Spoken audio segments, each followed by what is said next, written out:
Hey everybody, welcome back to Tune Fit. We're going to go through my next chapter in the book that I wrote on my fitness journey called Tune Fit, An Engineer's Guide to Health and Fitness. I became a master's athlete in my 50s and up into my 40s I had no idea about anything. So I learned a lot. I had a great trainer in Steve Slater and he taught me and I wrote it down. And we've been going through each of the chapters. So had an introduction, then we were getting started, building a bridge.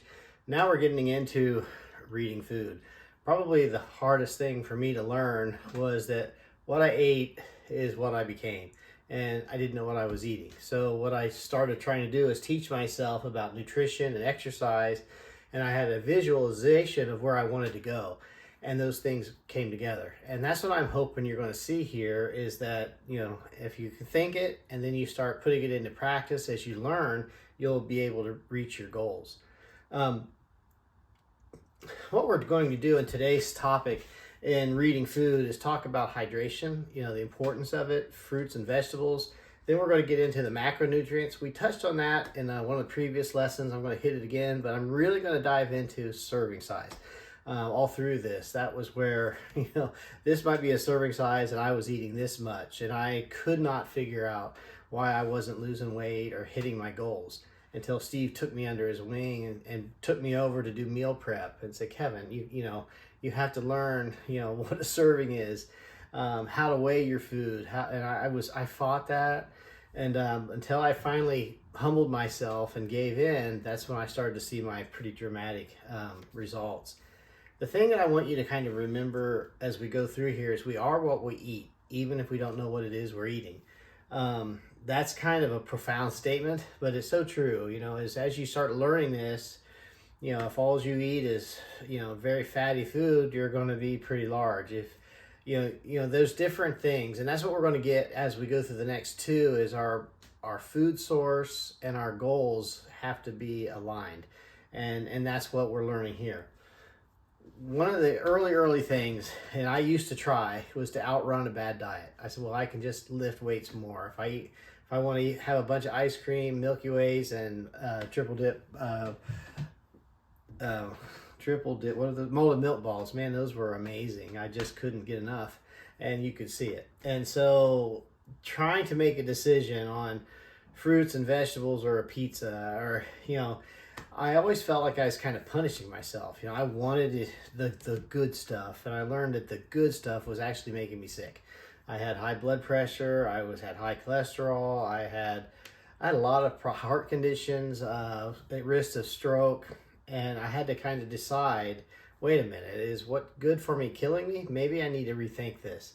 And so when someone says you can't outrun a bad diet, and we're going to get into the physical side of this in the next lesson. But for now, we need to try to understand what we're eating.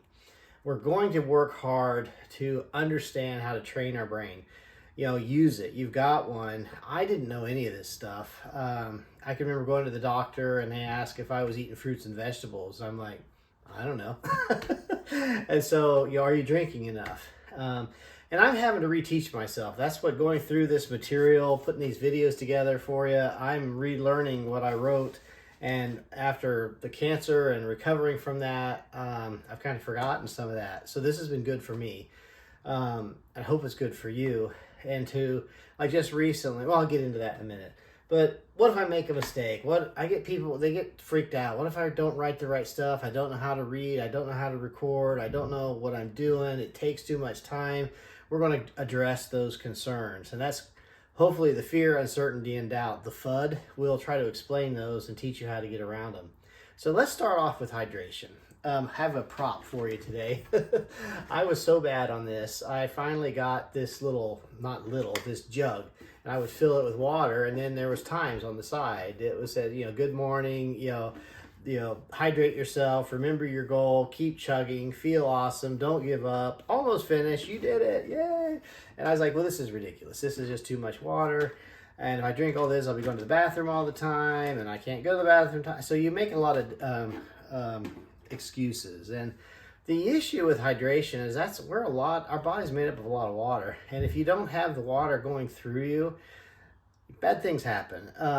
I've had severe food poisoning, and dehydration is a part of that. And you could pinch the back of your hand. If it stays pinched, oh no, if it stays together, your elasticity of your skin starts to go. It can mess with your thinking. It can cause cramping. Unfortunately, I've been experiencing that, and this is literally what I wrote in my book. My doctor used against me. He says, "You're not drinking enough liquid." It's a pretty simple equation. Whatever your weight is, divide it by 2, and that's about how many ounces of water you should be drinking. So a 250-pound person should have 125 ounces, which is 15 glasses, or 15 cups, because a cup is 8 ounces. And if you look at the recommended daily allotment, it says men around 15.5 cups and women 11.5. And that's what this is basically 8-ounce increments throughout the day. And so it's just a reminder.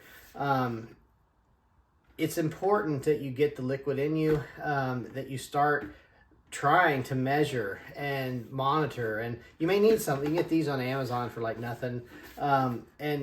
It's amazing how it makes you feel. As I started to relearn this, I was after my prostate cancer, it was surgery.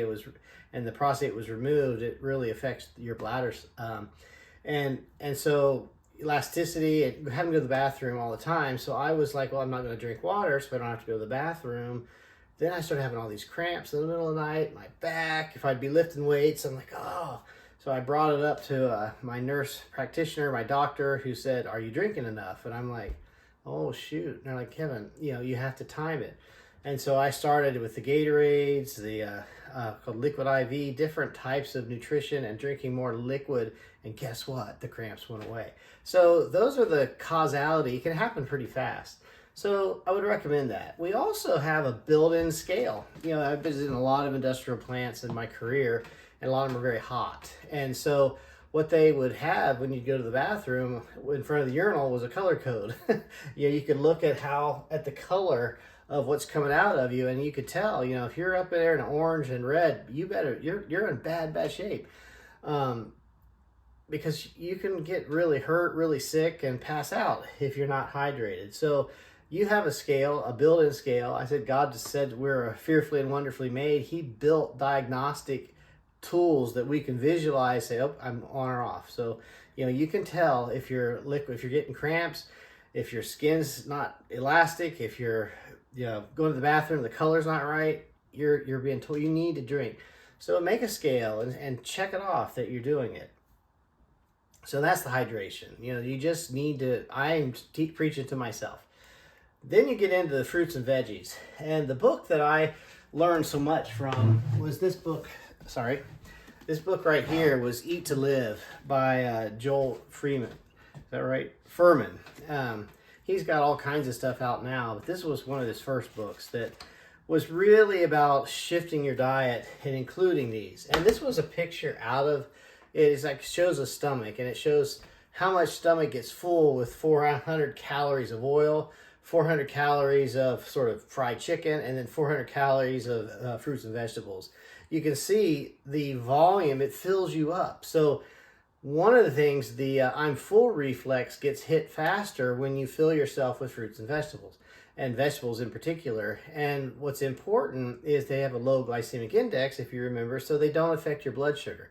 So they make you feel full, they don't affect your blood sugar, and they have another component is they have a lot of fiber.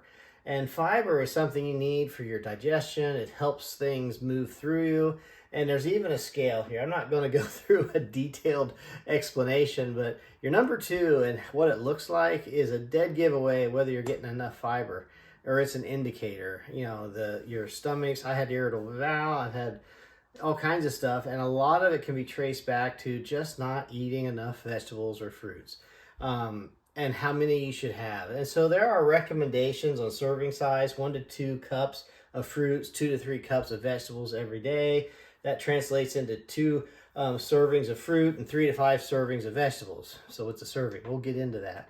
But the point is are you eating any? And we need to talk about that. And one of the things when we talk about the next step is calories and macros. A lot of times veggies don't have a lot of calories. So I get into you really should have protein, carbs, fats, and fiber. So you recognize that you need to have fiber. It helps you digest. It helps you with your going to the bathroom, and you can take a look, and there's a scale even. And I have a link in the book if you want to go and see the gory picture. But that's, you can tell, shoot, I didn't have enough fiber, or I had, you can tell. So it helps with food. It helps with your eating, your hunger suppression. And there's a lot of benefits that you'll see here. I just got this off the internet, which is trying to show what a fruit serving looks like and what a vegetable serving looks like. You can look all over the place. An apple is a serving. After a while, like I now have strawberries and blueberries in my morning oatmeal, and that gives me a lot of my fruits and vegetables. I'm trying to eat more salads, but don't put a ton of oil on it. I'm trying to eat more vegetables with broccoli and cauliflower and zucchini and all that's, just trying to make sure I have that. And I have a picture at the end to kind of help you. There's a lot of benefits in terms of it provides fiber, vitamins, minerals.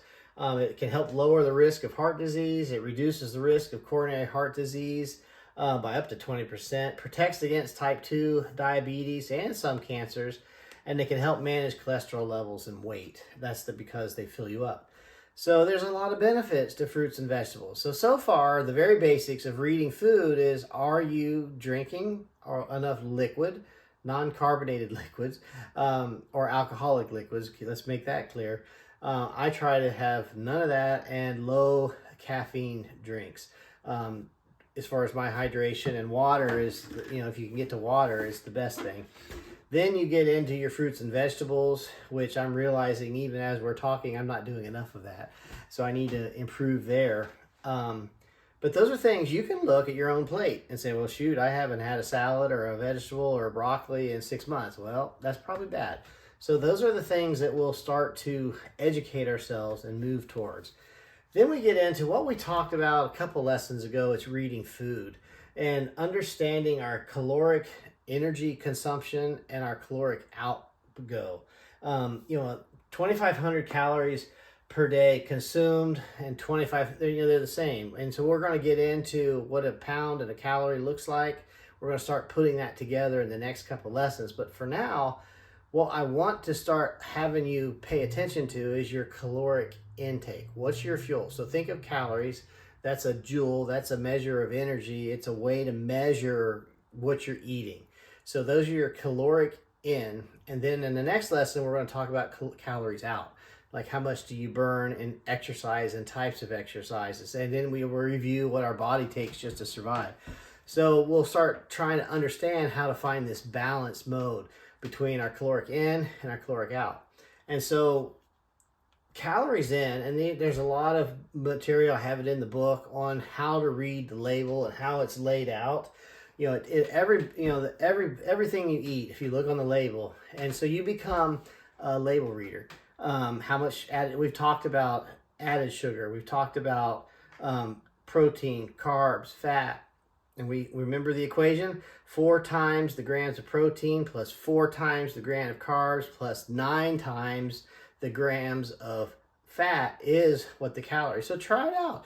And, if you even do that, you'll see that the calories are a function of those. That's why when you look at like green beans or you look at broccoli, there's almost no calories, but they have fiber. And that's where I've seen people kind of mess up, is it doesn't really affect your caloric macro balance, so you kind of leave those off. That's why I think when we talk about macro profiling, we should also include our fiber so you don't get backed up and all that stuff still works. So when you're doing that, you start to notice the difference between like a candy bar, like a Quest bar. I'm not trying to advertise either one, but if you look at the macros, I unfortunately had a vision in my head that calories didn't matter. If it was a candy bar or a steak, who cares? It's 250 calories, it's 250 calories. Well, that's not true. Remember when we talked about how the body uses proteins, fats, and carbs, and understanding if your food is biased towards one or the other?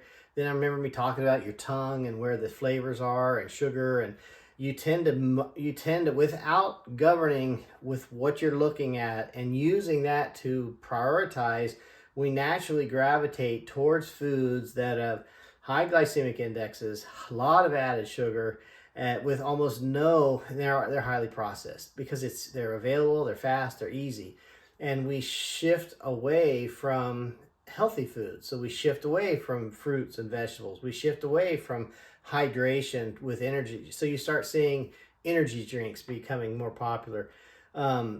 Coffee all day long. You start getting into things to try to get your body to feel better when we don't know what it is we're eating. And that was my problem. As I learned this, I was like, how do I not know what I'm eating? And so you can see here, these are both about the same amount of calories, but the difference has to do with the protein, fat, and carbs and the added sugar.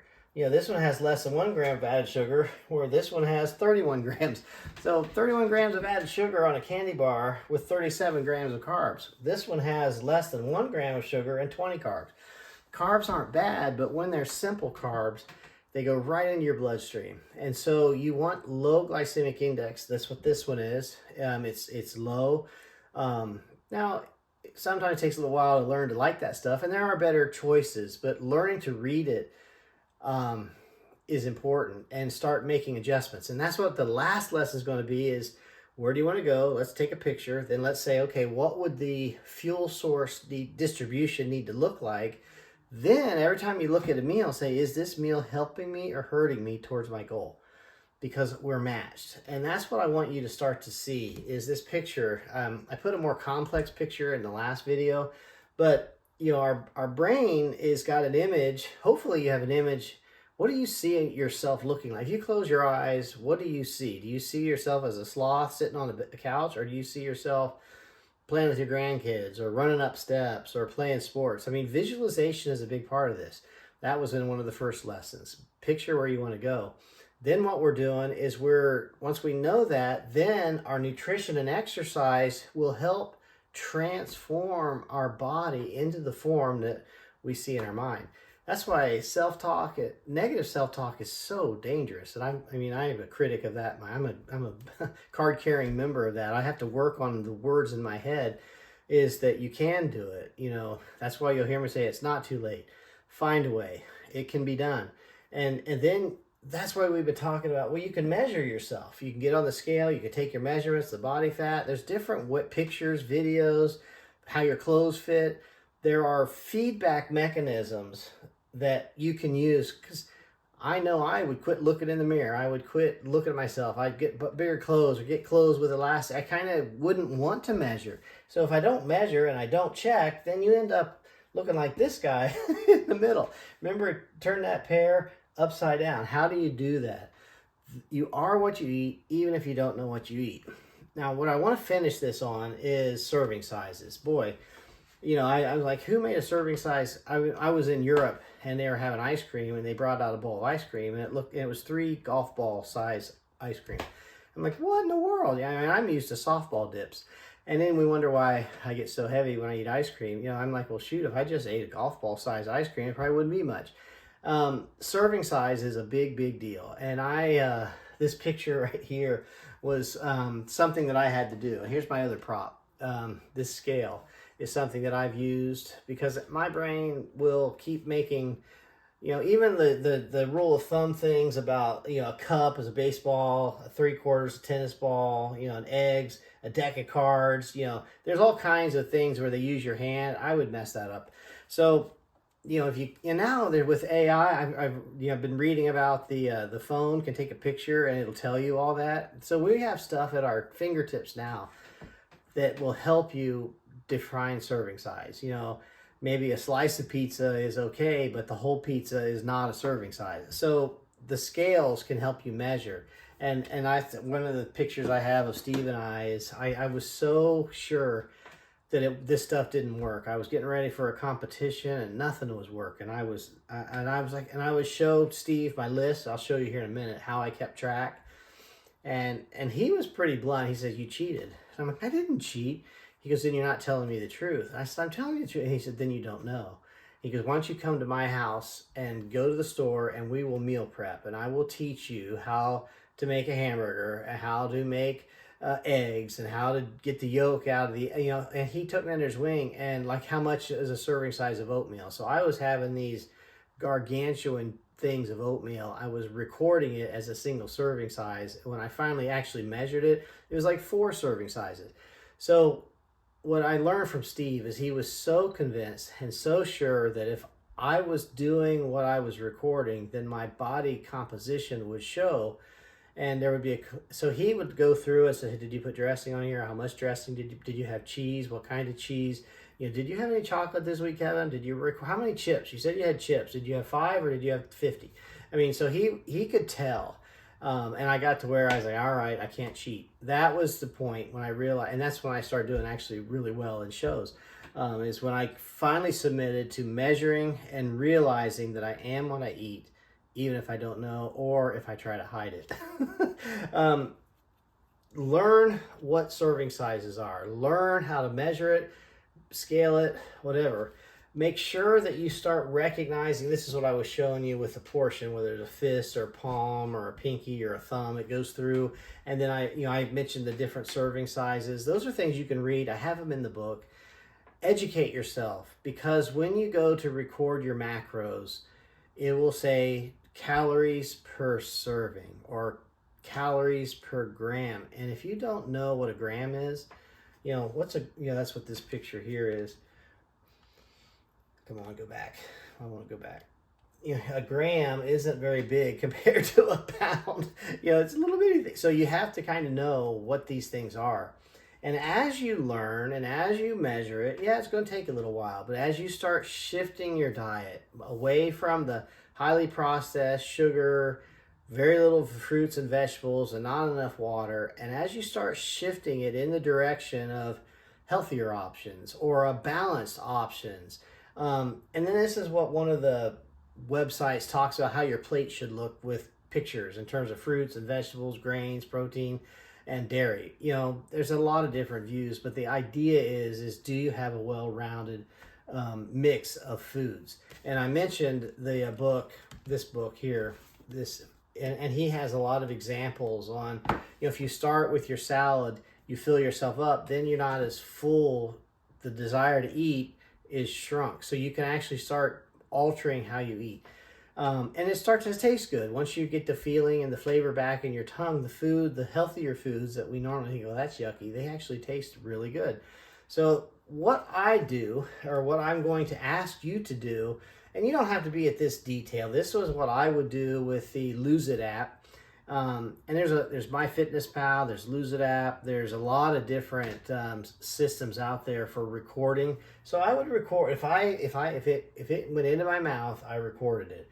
So I'd record when I took it, how much, what serving size, calories, proteins, fats, carbs, sugar, all the whole thing, because I wanted to learn this stuff. I mean, I was an old guy going into bodybuilding, once young guys. I got to figure out how to learn to eat and then align those foods to my desire. That's why you hear me call it macro profiling. So for right now, what I want you to do is, and that's where I made this logbook here. If you're interested, you can get this, or I use spreadsheets, or a sheet of paper even. Get used to writing down, I ate this at this time, and start seeing the proteins, fats, and carbs, and the fiber. Start seeing it. Start understanding what's a serving size with a protein, fat, carb. Right now, we haven't told you how you align those. Right now, I want you to just know what you're eating. And so, for protein, carbs, fats, calories, start writing that down, because we want to know what your caloric intake is and the distribution and what that looks like, and do that for all your meals, and then summarize it at the end of the week. That's what I'm going to start doing, and I'm going to tell you here. I'm going to start a live thing after this. We have 2 more lessons, and I'm going to start a live feed. I'm going to do it myself. I'm going to show you how to do the book. I have a goal in mind. I want to get back to a 5K. I want to work towards that, and I want to put this into practice. So we'll do it together in a live setting to put this in place. But start recording what you ate, when you ate it, and then start understanding proteins, fats, carbs. Make sure you're drinking enough liquid. Make sure you're drinking the right amount. Make sure if you're unsure what the measurements, go get yourself a scale. They're very cheap. Go get yourself one of those and start. Now I want to end with this thought right here. I've seen people get really shook up with this is be careful, eating and psychological issues. And, if you're, get a doctor's help, get someone to help you. If you need help, get a coach. I've seen people obsess over this, and you don't want to do that. You have to eat, and I call it the uncertainty principle. When I was getting my master's, we learned this concept. You never can really measure everything exactly. Even when it says you have a steak, well, it has fat in it. Well, how much fat? There's percentages and there's variations. What you want is consistency. You want to get consistent. So what you want to do is just eat like you do for a couple weeks and record it. Record your body measurements, record your activity levels, record your food. And from that, that's the snapshot that you need and I need to help you make the adjustments. But our metabolism, the food, exercise, weight, it's very difficult. What was your intensity level when you did a sit-up or a push-up, or what kind of exercise? Were you climbing a mountain or walking on a treadmill? Those are all things that have a little bit of uncertainty. But consistency is important. Your weight over time, your body measurements over time, you start to see patterns. And that's what we're after. And that's what the activity here is to balance our calories in the terms of the food and the distribution, and our calories out, which you're going to learn about in the next lesson, and then our body composition. So I hope you're doing that. Start to measure your weight or your something and see if it's flat. So if you've sort of stabilized a level of weight, then you have your calories in and calorie out are balanced. If you're gaining, your calories in are probably bigger than your calories out. So you overflow and you gain weight. If your calories out are more than your calories in, you're going to lose weight. So, I'm very grossly simplifying it. But in my mind, that's the balance. And I can take a look and see, and it takes about 2 weeks of consistent tracking to get a baseline. And once we have that, then you have the view of where you want to go. Then we can start adjusting the macro profiles and the exercise profile, and you will see the results. It's the physics of our body. It's just how our bodies work. And that's what we're going to talk about, and that's what's exciting. So for when we get together the next time, record your meal times, breakfast, mid-morning, snacks, anything that you eat, write it down. And your portion size, whether you have to use a scale or a glass, something, get a portion size. Start understanding grams and pounds and ounces. Understand your calories per meal and your macros, the proteins, carbs, fats, added sugar I like to put in, sodium I like to look at, potassium, and then if you have a fiber count, those start to give you a dramatically good representation. Your activity levels in minutes. Did you do a 10-minute walk, a 15-minute walk? That's fine. Write it down. We're going to show in the next lecture how you can calculate calories out based upon your activity. Then record your weight. So we're going to take the inputs, the outputs, and our body composition, and we're going to look for the balanced state. That's what our goal is. And then you start to see the imagery of what food is fuel. Some of it tastes really good. Some of it's not so good for us. So we have to look at that. Our activity levels. We're going to learn what is an activity that would support our goals. We'll figure that out. And then let's measure it. And keep in mind, consistency matters. And that's what it would take 12 weeks to get ready for a show. And, if I was reporting that I was doing good, but my body was not responding, Steve knew that I wasn't doing something right. Either I wasn't exercising with the intensity, so we would start working out together, or I wasn't eating right, so he would teach me how to eat. Because in his years of doing this, eating and input and output and body they're related. Matter of fact, I got so accurate with my ins and outs that I could tell Steve what my body fat and what my weight was going to be before I took the measurement. So you can get in control. It doesn't have to be a surprise. So that's the activity. I want you to do it. And then in the next lesson, we're going to learn about exercise and what does it take.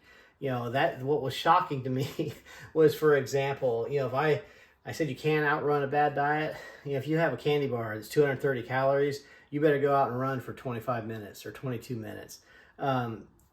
Just to balance one candy bar. And if you had, so we're going to get into what types of exercises and how much the calorie output is of that.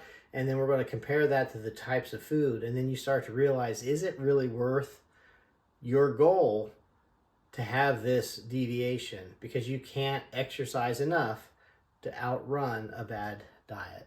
That's our lesson for today. I hope that there was something in there as we're going up the ladder. So we're going up. We got burning fuel, balancing scale, and then I've got a conclusion, which is for me is touching. So we'll go through those. So the next two lessons are where we start putting all this together that we've been building on, the stair step. Find a way, folks. You can do it. And if I can help you, let me know. Send me a message or a comment, and I hope you enjoy the videos. We'll talk soon. Bye-bye.